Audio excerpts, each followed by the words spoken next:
Chapter 3 Must Get Stoned. KPPC FM, Pasadena Presbyterian Church, Monday, March 29th, 1965. Every time I think that I'm the only one who's lonely, someone calls on me. It was 5:45 a.m. I was thumbing through the jazz stack trying to find something familiar. Playing at least one jazz cut per set was a stretch for me. Matching it up with another song so that the two sounded good together was a crapshoot. I'd learned that a vocal by Mel Torme, Sinatra, Dakota Staton, or Ella Fitzgerald usually worked coming out of a jazz instrumental. From there, a big band sound could get you to the break. I discovered Brubeck and Paul Desmond's Take 5, and sometimes played it 2 or 3 times per shift. The easy route would have been to mimic Walt Da Silva, who sat back, grooved for 5 hours, and played nothing but jazz. To hell with what it sounded like. But not everyone at the station liked what Walt was doing, and I could feel a backlash starting to build. In the teletype room, Charles Laquadero was clearing the AP machine. He'd woken me up when he came over at 1 a.m. and wanted to talk, so I climbed out of bed and made him a deal. We'd talk if he came down and helped me do the shift, run the board, clear the news machine. He'd done it a couple of times before and was mildly interested in what was happening at the radio station. He was working part-time delivering food for a catering service. In contrast to most of the gang, Charles was drifting. His career was going nowhere. "Hey, David, you ought to see all this stuff coming off the wire," he yelled over the clacking of the AP machine. "What you got?" I yelled back, scanning the log, looking for commercials. There were none, only a few trades. The Pasadena Presbyterians had mucho assets, but how long did they want to foot the bill for this radio station? This was supposed to be a money-making proposition. "You have to read this story." Charles came into the control room, excited. He was holding several pieces of news copy torn neatly to size, with one long piece trailing behind him. "The auto industry says there's no proof that smog in Los Angeles is caused by auto exhaust. Can you believe this shit?" "The guy who said that must not live in the L.A. basin," I said. "And listen to this. Ralph Nader, in his book Unsafe at Any Speed, is attacking GM cars. This is what Vince has been talking about. He says that the auto industry is just the tip of the iceberg. Large corporations and their bureaucracies all over the country are making money at our expense. You got to put this on the air." "Sure, Charles, I'll read the story. But at 6 a.m. in Pasadena, nobody's listening to KPPC. Here, give me the rest of that news summary. If you're going to engineer for me, you better get set. The sign-on and Star-Spangled Banner carts are already set. After I read the headlines, you play the U.S. Savings Bond PSA, then you give it back to me." "Okay, I got it." "Hey, David, listen. I want to bring over a little surprise for you and Kate tonight, okay?" "What is it?" I asked. "It's a surprise. Something I just found out about with Vince. You'll see tonight." "All right, I can wait. Get ready now. I'm going to go straight up at 6 a.m. Charles punched up the sign-on cart, studied the board, and then looked at me, headsets on his ears, an impish look on his face. "Tell me again," he asked. "Which one is your microphone switch?" Now my empty cup is as sweet as a punch. That night at 9 p.m., Charles arrived at the house. The kids were in bed, and we were eagerly awaiting the surprise. "All right, you guys, you gotta promise you're gonna try this at least once," Charles was saying as he laid out a pipe and some dry, greenish, brown-looking tobacco from a small paper bag. He filled the pipe using several matches before finally getting it lit. He smiled. "You're not going to believe this," he said. "Now, when you take a drag, hold it in a while before you blow it out." It didn't smell like tobacco. Charles took a drag and passed it on to Kate. She sucked on the pipe and immediately began coughing. It was my turn. "Small drags, David," Charles instructed. I took a puff, inhaled, and held it for a few seconds and passed the pipe back to Charles. It didn't taste like tobacco. Kate fared better her second try, and then it was my turn again. "What is this stuff?" I asked, inhaling. "Pot," Charles answered, grabbing the pipe. "Never heard of it," I said, exhaling. "Here, one more time around," Charles said, taking his drag and passing it on to Kate. "I've heard of it," Kate said. "It's marijuana." We were smoking marijuana? I was stunned. "Marijuana is dope. Reefers," I said aloud, my mind conjuring up all the bad things I'd ever heard about the evil weed. "You can't believe all that bull," Charles reassured me, refilling the pipe. "How you feeling, Kate?" "I feel pretty good," she said. "Give me another drag." We circled the pipe a few more times and then put it away for the evening. I felt some effects, but nothing terrific. Charles said I was too uptight to get off. Kate didn't have that problem. She loved it. We talked about it the next day. She and I decided if pot was marijuana, we could do without it. A conversation with Smokey revealed that he'd had some pot with a couple of musicians down in Hollywood and thought it was cool. That Saturday night, along with Bud and Mel, we had a party at Charles's little house in the hills across from the Hollywood Bowl. Smokey brought the pot, and we rolled it up like cigarettes. Within a few minutes, we were all sailing, tripped out for sure.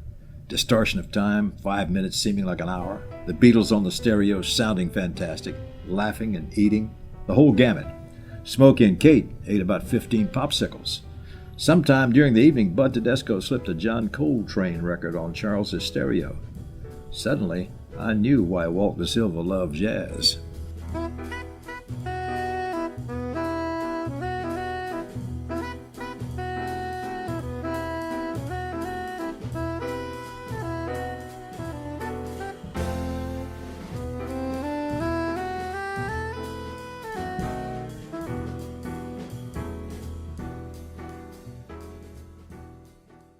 Santa Monica, California, April 5th, 1965.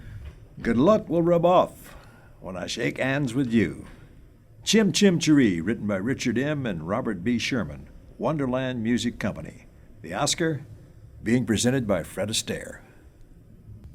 The best song and best score from a motion picture was being played by the orchestra after winning the Oscar at the 37th Annual Academy Awards presentation in Santa Monica Civic Auditorium. The glitzy cloud of Hollywood royalty, complete with supporting cast, was enjoying the catchy melody that had zoomed up the charts when Mary Poppins ran away at the box office. I was seated between Kate and Effie, all of us dressed to the nines, all fitting right in. Effie was Mike Stroker's girlfriend and a real radio pro. She ran KPPC when he was out. Mike Stroker, always an actor on the hustle, was working the lobby between the major awards that kept going to either My Fair Lady, Mary Poppins, or Zorba the Greek. As GM of KPPC, Stroker scored tickets to Hollywood's biggest event by picking up the phone and speaking the call letters with an authoritative voice, an act he had down cold. Bob Hope as MC was at his best. The glamour was so thick it was easy for us to wallow in it. When you haven't reached the top, rubbing elbows with those who have is the next best thing. It was one bitchin' evening. Later we swung by Jim Bachman's to have dinner with him and talk about the awards. Bachman had insider info that amazed us. Even Stroker was impressed. Kate and I wound up the evening getting loaded with Effie and Mike at his place in Laurel Canyon. It wasn't long before we were talking radio. Mike was the complete opportunist. He understood the stroke that went with the Los Angeles radio station, especially if we could come up with a winner. Getting anywhere with the Pasadena Presbyterian Church Fathers would be a never-ending problem. The only logical move was to try to buy KPPC. It would take a lot of groundwork to pull it off. Mike would begin laying it. Once we took over, we knew we could make it go. We could make it pay. The Chim Chim Cheree lyrics kept rolling around in my head. No remuneration do I ask of you, but my cup would be glad with a copper or two. On the way home, we drove north up Laurel Canyon to the peak at Mulholland Drive. The sky was clear, and the San Fernando Valley was laid out sparkling like a giant jewel. Bachman had told me the story of Mulholland. An L.A. politician, he had gotten rich building the curving roadway along the crest of the mountains from the Hollywood Hills west toward the ocean. The kickbacks that went with that much asphalt must have been enormous. I thought Huey Long paving Louisiana highways and the old Spanish Trail had invented the practice. But apparently, Mr. Mulholland also knew how to get a road built. There are places along Mulholland Drive where you can look out one side of your car and see the valley below you, a huge, twinkling visual feast. Then look out the other side and see the L.A. Basin stretching out to the south and east. Then let your eye follow Wilshire Boulevard from the tall buildings of downtown as it snakes its way westward, all the way out to Santa Monica and the Pacific Ocean. Whatever Mulholland paid himself, it was worth it. It was 2 a.m. when we reached Coldwater Canyon. Having one more look at the lights, down to the left was some of the most expensive real estate in Beverly Hills. We turned right, then sped down the hill to North Hollywood. On KFWB, the news at the top of the hour was wrapping up the Academy Awards one more time. I'd been playing Chim Chim Cheree a lot in anticipation of tonight. In 4 hours, I'd really start working it. KFWB's all-night jock, even he sounded great, was introducing the newest song by the Beach Boys, another hit from the prolific pen of Brian Wilson. It would take almost 2 months, but that song was definitely headed for the top.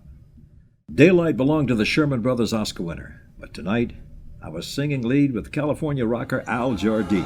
Take much time for you to help me Rhonda, help me get her out of my heart. KPPC FM, Pasadena Presbyterian Church, June 1965, 5:30 a.m.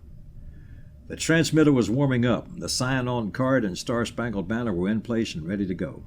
Dylan was in the audition channel singing his song that the Byrds had taken to #1. David Crosby and Gene Clark with Jim McGuinn on a 12-string Rickenbacker guitar had forever united rock and roll. Tambourine Man had played till 2 a.m. at my house while we smoked pot and debated. I felt like hearing the song some more as I scanned the AP news copy, editing, trying to put my own slant on some of the stories coming from a very conservative press.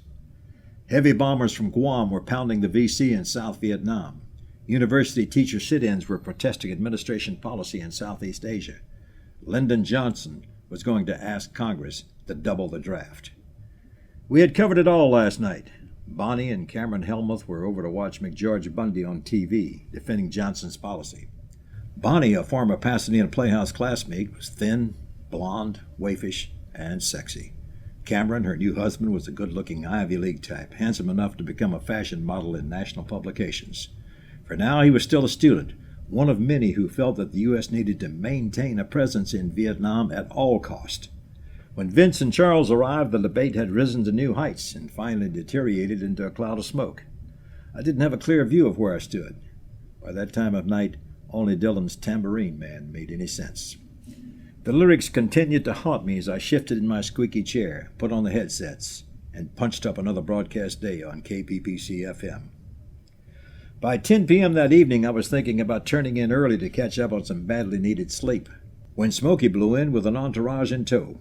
One of them was Murray McLeod, his new songwriting partner. They had just completed writing both sides of a new single for a young English actor named Davy Jones. Bachman and I had seen Jones on stage at the Biltmore Theater in downtown Los Angeles. It was exciting to watch. But to Davy Jones, all of this was just a warm-up until he became one of the Monkees. Smokey was hanging out with another Playhouse grad, Stuart Margolin, who was hustling acting parts while keeping one eye on the music business. Later, he would create the role of Angel, James Garner's streetwise sidekick on the TV series Rockford Files. Tonight, Stuart led in an old black man into my living room and sat him on the sofa. "Hey, everybody," Stuart announced. "I want y'all all to meet Sonny Terry." Now I knew who Sonny Terry was and who Bob Dylan had listened to for those harp licks. They had all been at a recording session in Hollywood where Sonny was blowing harmonica. They were swapping jokes with Sonny and he was telling old bluesman stories. When the session broke up, they had to bring him along. As usual, the party moved to my house. They all knew they could find a late-night snack in Kate's kitchen. Tonight she was serving blueberry cheesecake. Everybody dug in, including Sonny Terry. He polished off 2 big slices with a lot of gusto, then downed a cup of coffee. He never missed a beat, never dropped a crumb. Not bad for a blind man. Kate never figured out that Sonny couldn't see. When I told her later, she thought I was making it up. Smokey told me how Sonny Terry performed with Brownie McGee, who was crippled. They made a memorable entrance on stage when they did a show. 2 old black men, one limping and leading the other, who was blind. But when Brownie fingered the guitar and Sonny blew his harp, you knew they weren't handicapped. Having seen them play a particular song several times, Smokey wondered why they seldom changed chords in the same place, yet always in unison.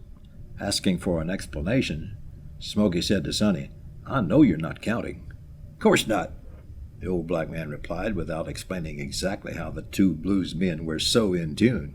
"You never count when it's happening."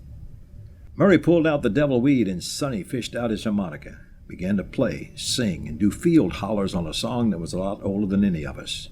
I forgot about sleeping. It was going to be another night with the show folk. KPPC FM, Pasadena Presbyterian Church, July 1965. 8 days a week is not enough to show I care. Charles Laquadera had come down to engineer for me, and we had the latest Beatle hit cranked up in the studio at 5:45 a.m. while we set up. Although there were probably no farmers in earshot, on Saturday mornings we did the agricultural news on KPPC. I suggested Charles take a pile of news stories in his hand and read off the 5 minutes worth of farm prices live at 6:15. Not one to turn down a challenge, he read through the pork belly futures in his best Boston accent. He engineered the rest of the morning as we strung our jazz sets together till noon. By 1 p.m., we were back at home in North Hollywood, where 9-month-old Shell was crawling on the floor. She was still tiny, about the size of a baby half her age. Her thin, silky blonde hair was like the Christmas bow on a perfectly wrapped package. She had everybody charmed, including John David, and of course Charles, her Italian godfather, was putty in her doll-sized fingers. Danny Truitt's GTO was in the drive when we drove up, but he wasn't in the house. Kate answered my inquiring look with a nod toward the backyard. I crossed through the kitchen and found Danny sitting on the patio. He was staring out over the 6-foot-high brick fence that separated us from the alley behind Joe's liquor store. The Sound of Music had just opened. Danny's performance was excellent as the young German boy who slowly gets indoctrinated by the Nazis till he finally has to make the wrong choice. He had told me he was in love with Gabrielle, the Austrian girl who worked on sound as a stand-in for Charmian Carr, the ingenue lead. He was hoping to marry her soon. Other film opportunities were certainly on the horizon. "You all right?" I asked. "I'm worried," he answered. "About what?" "You, Kate, Charlie, the kids, this pot smoking." "It's no big problem, Danny. It's not bad for you." "It could be bad for you. You don't know that." "Hey, don't worry about it." "Okay, I won't. I was just leaving anyway," Danny said as he exited the patio into the house. "We're going to the beach. Come with us," I hurried after him. "No, I got to go see my agent," he threw back over his shoulder. In the living room, Charles was swinging John David in circles by one arm and one leg. He stopped Danny in his tracks when he said, "What's the matter, Mr. Big Shot? You ain't got time for your friends anymore?" Danny paused for a minute. "Not friends are doing what you're doing, following left-wingers like Vince, smoking reefers." "Hey, you gone completely Nazi on me?" Charles was up in arms, too. "You must still be in character, young Mr. Nazi. This ain't Austria here. This is Los Angeles, California, United States of America." "If you want to talk about my character in The Sound of Music," Danny leveled back, "you're the ones getting sucked in by the party line. You're making the same mistakes he did." He turned smartly on his heel, stepped crisply to his car, fired up the GTO, backed onto Babcock, and peeled out the half block up to Victory Boulevard. We could hear the bark of second-gear rubber from him in front of Joe's Liquor as he sped off toward Hollywood. We loaded Charles' VW convertible. On the drive out to Malibu, Charles was silent for a long time. On the radio, KHJ disc jockey Scotty Brink was doing his best time and temperature act. "It's 1:30 on $1 million weekend, 92 degrees in Hollywood, and I'm mighty hot this afternoon." Then he hit Sam the Sham and the Pharaohs' month-old hit, "Wooly Bully." "You know, David, he might be right," Charles said suddenly, turning the radio down so he could be heard over the San Diego freeway traffic. "About what?" "How about getting sucked in by Vince?" "He may be right," I replied, turning Sam the Sham back up to high volume. At the beach, Shell snoozed in her shaded bassinet while Kate read. Charles, John David, and I chased all the seagulls until they gave up and left our area. John David made tiny footprints along the edge of the water as he ran after Charles. Kate couldn't resist the beat. She put down her book and began to boogie in the sand when Doug Somm from San Antonio came on the radio, cashing in on the British invasion sound with a blend between Tex-Mex and the Beatles.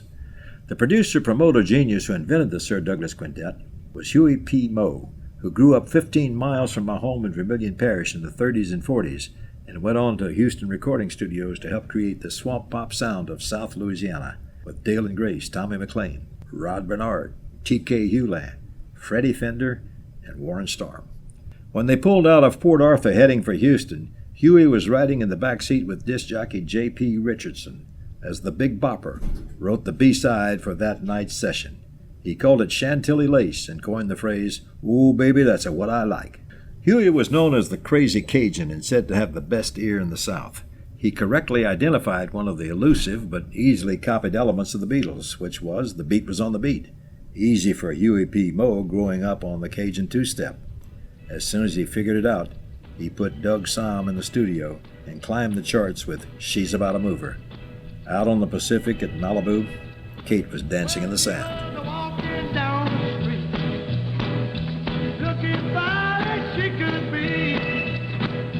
Hey, hey, well, she was walking down the street, looking fine as she could be. Hey, hey. In 1965, Eve of Destruction writer P.F. Sloan also wrote the Johnny Rivers hit, Secret Agent Man.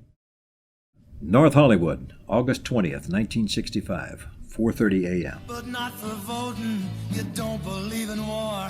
But what's that gun you're toting? And even the George... Black spokesman Malcolm X was dedicated to the Muslim cause. No revolution without bloodshed. Malcolm X would die in a hail of assassin bullets. KKK activities in the South were at an all-time high. In southeast Los Angeles, in a black community called Watts, 6,000 residents had been rioting for 3 days. They were burning down their own homes and stores. 20,000 troops were called in.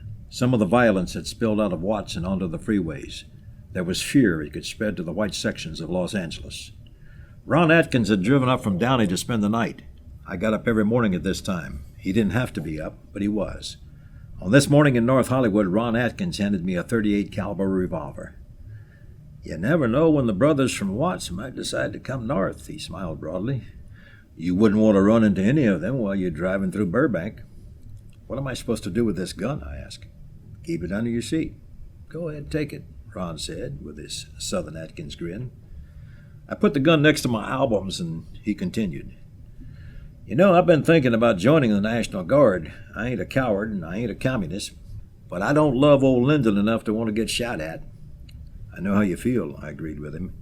"Do it like Smokey did, a few months in the National Guard in boot camp, then you're back to Los Angeles." "I'm not coming back to Angel Town," he said. "Hell, if I'm in the Guard out here, I might have to fight the brothers in Watts. I don't mind selling them tires, but I don't want to be shooting at them. I'd just soon fight the Kong. No, I'm going back to Texas. Lots of opportunities around Dallas for a guy like me whose neck is just a little red." "I envy you in a way," I said. "Hey, don't feel like you got to stay here. I know we all came out here to accomplish something, but life ain't like that." "Yeah, I'm beginning to realize that," I said. "When you going?" "Christmas. It'll take me that long to get loose." "Hey, will you do me a favor?" Ron asked. "Sure, name it." "Jim Bachman. Look out for the old redhead. I'm going to miss him." The brothers from Watts never got as far north as Burbank or Glendale or Pasadena. I made it through my morning of jazz. Newsman Bob Mayfield was on a tear, talking about how we all better do something about the black problem. Bob was a Californian, had never been in the South, but he was the biggest racist I knew. At 7 p.m. I was down at the Cellar Theater for another performance of Involution, written and directed by Stuart Margolin. A two-character show, it starred Charlotte Stewart and Smokey Roberts. Charlotte played an actress in an on-again, off-again romance with a boyfriend. When she was down and out, she leaned on her friend, which was Smokey's character, leaned on him for support. He, of course, was in love with her. In real life, Charlotte was now engaged to Tim Considine after going out together for several years. Charlotte was really playing herself. The character Smokey was playing was really the author, Stuart Margolin. It was a showcase part for both Charlotte and Smokey. The whole production had good reviews. When the stage manager quit in a dispute with Ken Rose, I volunteered to take over and found myself in the light booth queuing up the closing music, the current hit from the Rolling Stones. On stage, Charlotte kissed Smokey goodbye and ran out to meet her boyfriend. Smokey, milking it for all he could, looked at himself in the mirror, pulled a joint from his pocket, fired it up, and crossed the stage to the radio. When he touched the switch, I punched up the Stones. As I pulled down the lights, Smokey boogied his way back across the stage. The last thing the audience saw was a puff of smoke as he danced with himself in the mirror. In the booth, I sang along with Smokey and Mick, thinking that Mick Jagger and Keith Richards could have also written this song for the brothers in Watts.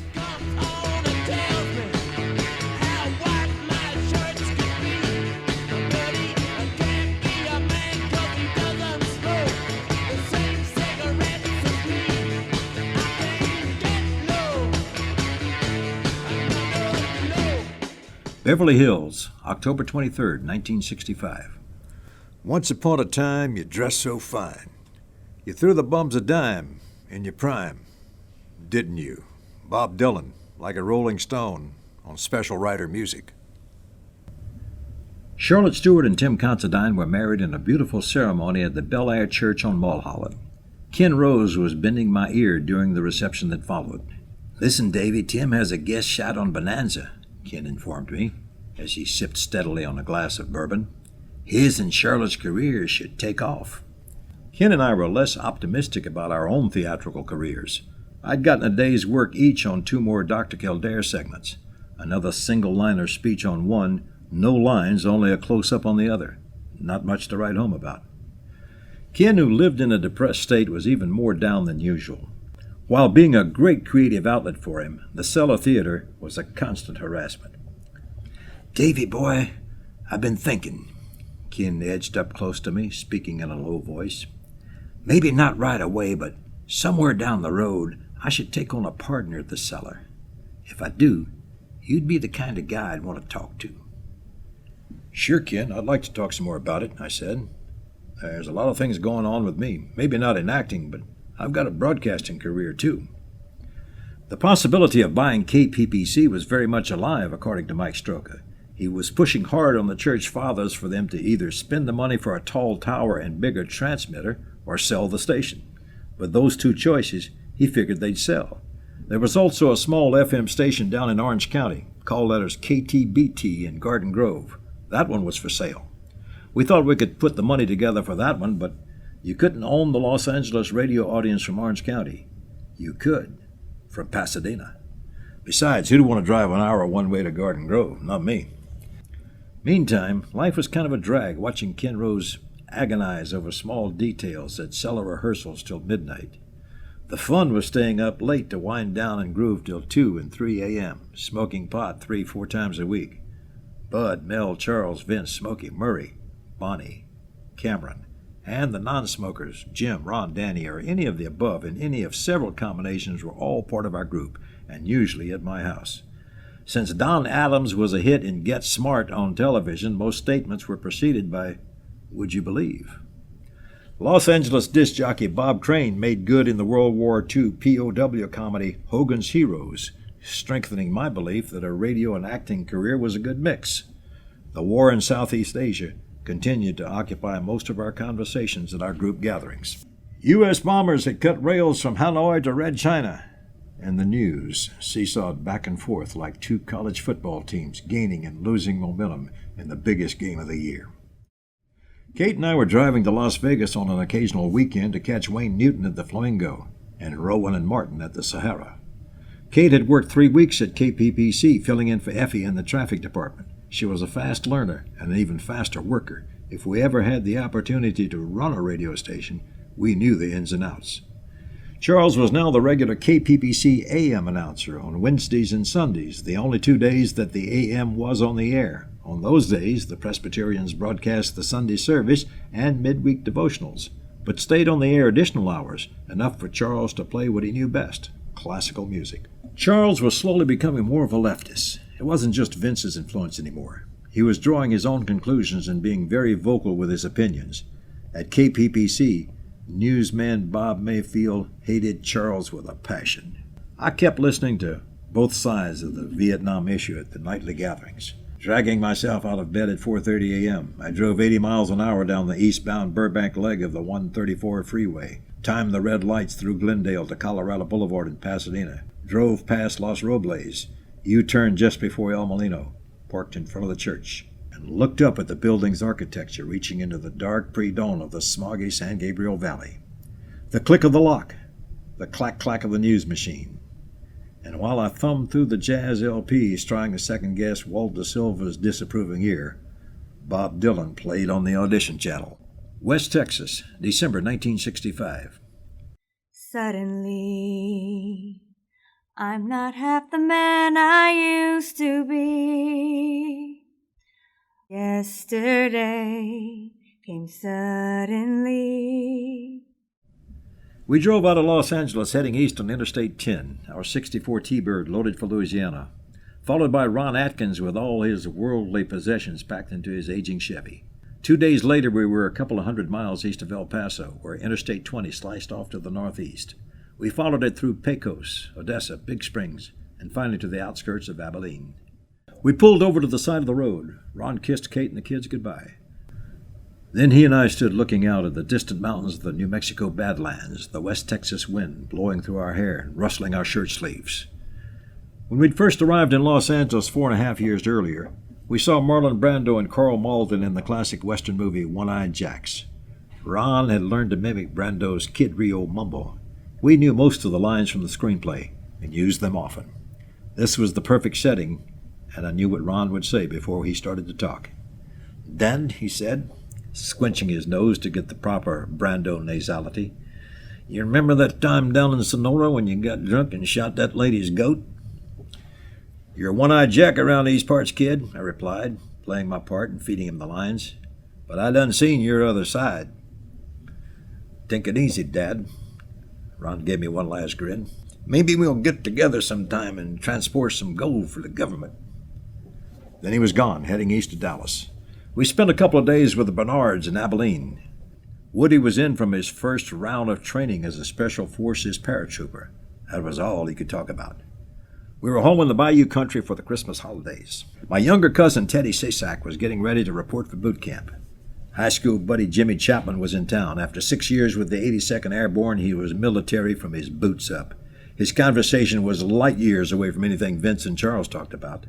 The whole town was like reading a World War II novel when all the young men were getting ready to go off to war. The headlines kept the backdrop held up in everyone's sightline. The headlines read, "U.S. jets smash a big power plant in Haiphong." Everyone in our hometown felt the same. Turn our boys loose and these gooks would be out of business by next Christmas. Then all our boys could come home. Trying to explain my career to David Russo was an impossible task. He wanted his daughter Kate and his grandchildren back home. My lack of definitive progress was the club he liked to use on me. I met with Russo and Carlos Marcello one night over dinner. They had some friends on the coast. They'd use their contacts to get me some acting work. I went away thinking they'd follow through and help me out. I was mistaken. Yesterday was part of the Northern Songs publishing catalog that was sold by John Lennon and Paul McCartney, prompting them to later write, "If you're listening late at night and the words don't come out right, it's only a Northern song." KPPC-FM, Pasadena Presbyterian Church, January 1966. He hands you a nickel, he hands you a dime. He asks you with a grin if you're having a good time. I reported in at KPPC for my first shift of the new year. I was half asleep, half high, and not at all interested in the music I was playing. At 10 a.m., Walt Da Silva walked in and broke the news. Mike Stroka had been axed as GM of KPPC AM and FM, so the Pasadena Presbyterians had exercised a third option not factored in by Stroka. They weren't selling, they weren't spending more money for better coverage, they simply told Mike to go away. "Who's the new GM?" I asked. "I'll be acting GM for the interim," Walt replied. "I've hired a new sales manager, Al Harrion. This jazz format is just starting to catch on. There's a lot of talk about us around Hollywood. If we can just get our sales off the ground, we can get some respect. Dave, you need to concentrate on this music and really get behind my format. I feel like you're holding back." Ignoring his overture, I congratulated him on being the acting GM. Then I asked the only question I wanted answered. "With your extra duties as GM, Walt, you probably need to get off the air. These early morning shifts are killing me. I'd like your afternoon shift." "No chance," Walt stiffened. "That's my slot. I need to stay on the air to show you guys how to do it." Walt told me all I needed to know. One, he wasn't at all secure as acting GM with the church people, and two, as long as he was around, I'd only sleep 2 to 4 hours a night. David Russo had an expression that seemed entirely appropriate at this moment. "Let the hair go with the hide, Walt." "What?" "I quit. Goodbye. Include me out. This is my notice. Count me down. 2 weeks and I'm out of here." I'd blown his mind. He didn't realize that for me, KPPC wasn't just another gig. It was my shot at the top. I didn't believe Walt knew which way to get there. "All right," he replied slowly. "But look, think about staying on for a weekend shift. It'll keep you in shape till you get another job." "Fair enough," I said, counting myself lucky that I had a place to keep my audition tape updated. At 1 p.m., I drove into Hollywood to meet Smokey and Murray. They had an office just below Sunset Boulevard, down between Gower and Vine. Smokey had formed a publishing company, EPI, El Dorado Publishing, named after his hometown in southern Arkansas. They had added a third partner, Stuart Margolin. Smokey and Murray had both gotten parts in a series pilot last fall. Good parts. They just learned that the series didn't sell. They were not happy campers. The office was a shambles. Sheet music, dubs, tape, guitars everywhere in no particular order. They were having trouble getting organized. "What you guys need is an office manager," I offered. "Well, Brother Dave, where would you look for such a person?" Smokey asked. "Right over here," I replied. "Take me on as a partner. I don't need 25%. Give me 10, 15%, whatever." "We're not making money now," Murray said. "We're all pitching in to pay the rent." "I know that, but you guys are going to get a hit record any day now. It's no gamble on my part." "We could be the fastest growing company in this town," Smokey said, getting excited. "Sure," Murray smiled. "All we need to do is keep taking on partners." Back home in North Hollywood, I was feeling real good about the day's events. I hugged John David and Shell, went straight to the stereo, and put on some Bob Dylan.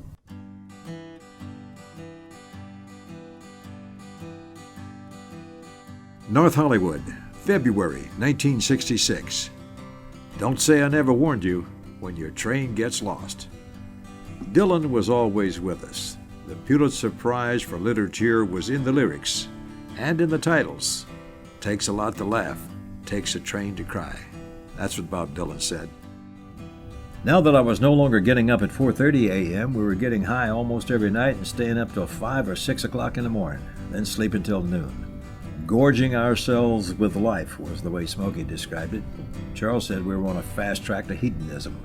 Grass was cheap and plentiful if you had a connection. We had one. Pop Banks was his name. Pop wasn't a dealer. He was Dave Banks's dad, who was kind enough to share his stash. He was in his late 50s, the prototype of the old-time head, more hip than the hipsters and beatniks from his era, but too old to be a part of this pre-hippie age. All presented in a statuesque frame with a golden voice to match. Pop Banks had been around the radio circuit. At one time, he worked the New Orleans giant WNOE.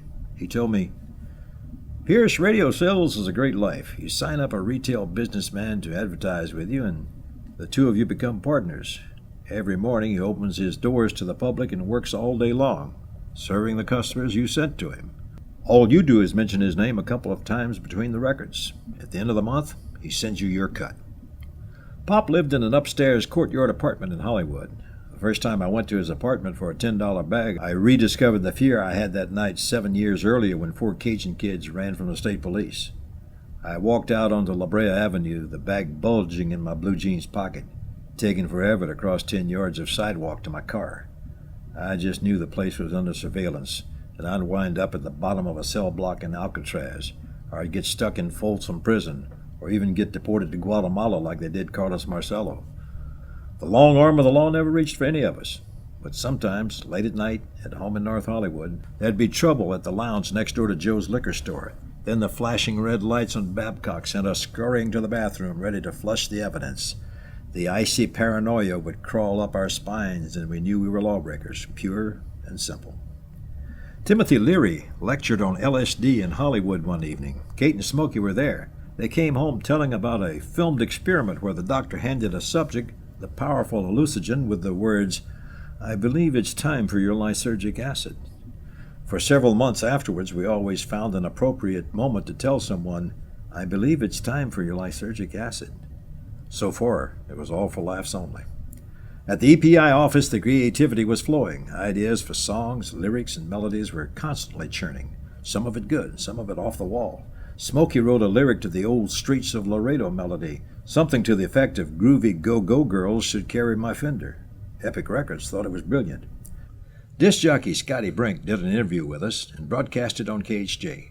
More publicity like that and the town would beat a path to our door. It was blowing my mind. The path to our door in North Hollywood was always well worn by the whole gang. My sister Russie and her children Lisa, now 7, Leslie 5, and Michael Brent 4, lived next door, and were getting the feel of growing up around this not normal crowd. Smokey, Murray, and Stewart took an interest in the Pierce and Vaughn kids. These showbiz roots would follow them around the rest of their lives. My once-a-week Sunday shift at KPPC over in Pasadena was 1 to 10 p.m., so partying till dawn was no problem. One Saturday evening, we were all once again at my house. Stuart Margolin was a superb comic and kept us entertained with his sharp-witted style. Stewart was describing how he'd snowed a casting director at 20th Century Fox. Murray McLeod was doing an impromptu blues guitar. About that time, Smokey arrived with Charlotte Stewart in tow.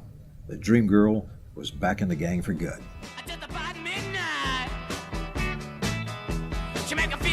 good love.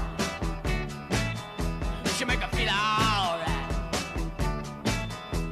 And her name is G. L. Whoa. R. I. G. L. Y. Gloria. G. L. Y. Gloria. Hollywood, March 1966. In the garden, in the moonlight, you pardon me and tiptoe through the tulips with me.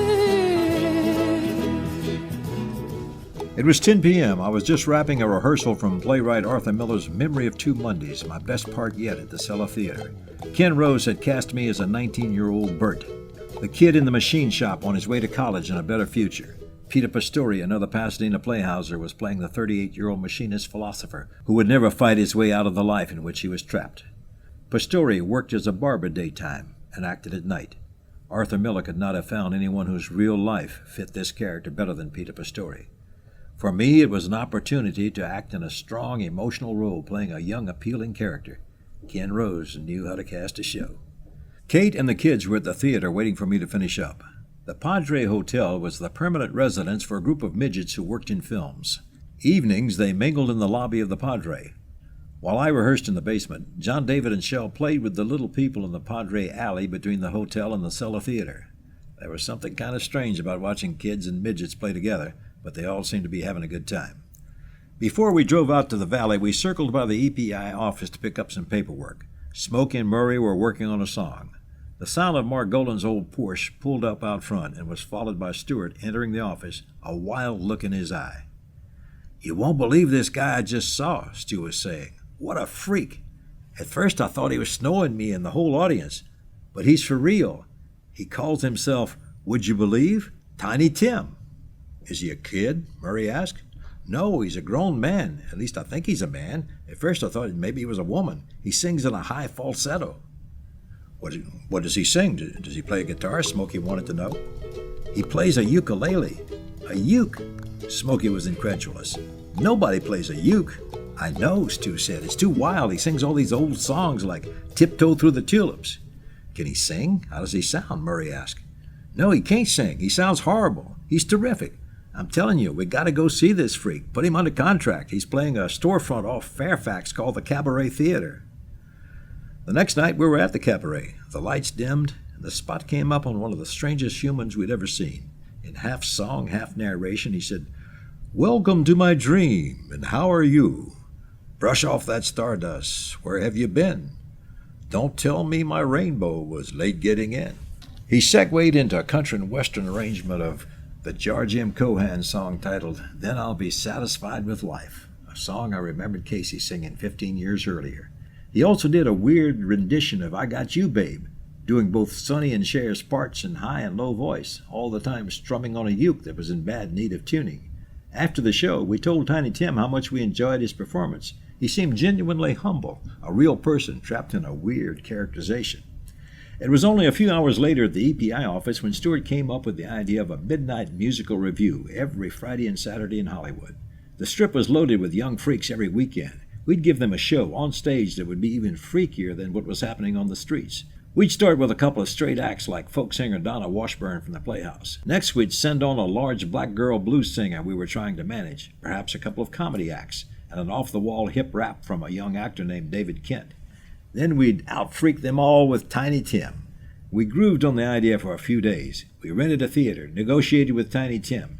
He came over to EPI carrying a bag full of bananas which he nibbled on while we talked. Tiny Tim lived in New York at the time and was ready to get back to the city. The 4-week cabaret gig had been a disappointment to him. Only a few people had come to see the show, and apparently we were the only ones who had offered him any encouragement. On face value, he was totally lacking in talent. The real essence of Tiny Tim was going way over the heads of his small audience. Stewart was convinced Tiny Tim could be a major act. He said the Times demanded a star with Tim's look and personality. But Tiny Tim was homesick. We drove him and his bag of bananas to L.A. International. The entertainment world and Tiny Tim had a couple more years to wait on each other. Without Tiny Tim to headline, our musical review went into low gear for a few days. A Memory of Two Mondays opened to great reviews at the Cellar. Peter Pastori and I were both singled out for praise. All it would take is one casting director, one agent, one director, one producer. If any of the above saw us, we could get a break. But like Tiny Tim, we were left waiting night after night. At KPPC, I continued doing Sunday afternoons and evenings, 1 to 10 p.m. 9 hours was much too long to keep your energy up and do a competent job the whole time. I was also discovering that not working every day was a sure way to rust a disc jockey's skills. In early April, Walt Da Silva was fired as PD. He immediately showed up as a weekend newsman at KHJ, a tribute not only to his great voice but also his connections as a pro. I envied Walt. I would have gladly read the news any time, day or night, just to get into the #1 rock and roll station in Los Angeles. With Walt gone from KPPC, the jazz influence faded rapidly, although I still played a lot of Brubeck. Smokey Murray and a singer-songwriter named Jerry Riopel all took LSD one weekend. Smokey talked at length about the experience. He couldn't decide if the acid trip had been more enlightening than frightening. He was pretty spacey for a few days. He didn't seem eager to do it again. Stewart kept talking about the Midnight Music Review. One day, he walked into the EPI office like a bad kid with a new idea for mischief. "I'm going to blow your mind," he announced. "First of all, I found an act to headline the show. They're booked at the Whiskey A Go-Go in a few weeks, and they're going to be hot. Listen to this. Man, this is the groovy part. Know what we're going to name the show? The Groove Corps. Is that out of sight? The freaks will love it. It'll be designed especially for the potheads. Lights, loud music, multi-images projected on the screen." "Who's the group?" Murray asked. "Lead guitar, drums, and a cooking organ. The keyboard guy is named Ray Manzarek. I think he's got a degree in music or something. They're all UCLA people. The singer's real sultry, bluesy. The chicks love him. Jim somebody. Dig this. He's a theater arts major. They call themselves the Doors." We put the show together in less than a week. Stewart directing rehearsal from 9 p.m. to 3 p.m. Pop Banks' son David Banks was the tech director. They knew their stuff and had it whipped into shape by the weekend. Smokey Murray and I printed up flyers announcing the Groove Corps opening. We tacked them to every light post on Sunset Strip. Opening night, we parked Lockwood Evers 38 Dodge on the street to attract more attention. Stewart stood out on the curb in flower power garb with dark glasses like a carny barker yelling, "Come on in! Experience the Groove Corps! It's a happening!" The crowd was modest the first weekend. The second weekend, more freaks came. So did the police. Just looking around, checking everybody out, directing a little traffic. They didn't go inside, didn't bust anybody. Monday morning, Stewart was in a panic. The cops' presence was disturbing. He figured that for every uniform we saw, there were 3 or 4 undercover. The paranoia level was running deep. The freaks off the street who came in were loaded with dope. If the customers got busted, we as promoters might be implicated. Nobody's career needed that aggravation. We decided to close the next weekend. On Saturday night, Stewart, Smokey, and Murray all had somewhere to go. I went down to pay off the axe. We had barely broken even. I watched the Doors run through the last show. Someone had come up with the idea of putting a dancer/stripper in one number. Jim Morrison was having too much fun singing the old Willie Dixon blues song, "I'm Your Backdoor Man. The men don't know me, but the little girls understand." Morrison kept the stripper on for his last song, one written by guitarist Robbie Krieger. He called it "Love Me 2 Times, Babe, I'm Going Away." A few weeks later, the Doors got booked at the Whiskey and signed up at Elektra Records. When the Doors finally got their amps off the stage, it was past 4 a.m. A few freaks were straggling off into the night. The undercover cops were still standing around. They were easier to recognize by now. Their worries were over for the time being. The EPI entrepreneurs would not be the ones to give the emerging underground a focal point. Our timing was off. The Groove Corps was just a few beats ahead of the music. You know the day destroys the night, night divides the day. Try to run, try to hide, break on through to the other side, break on through to the other side.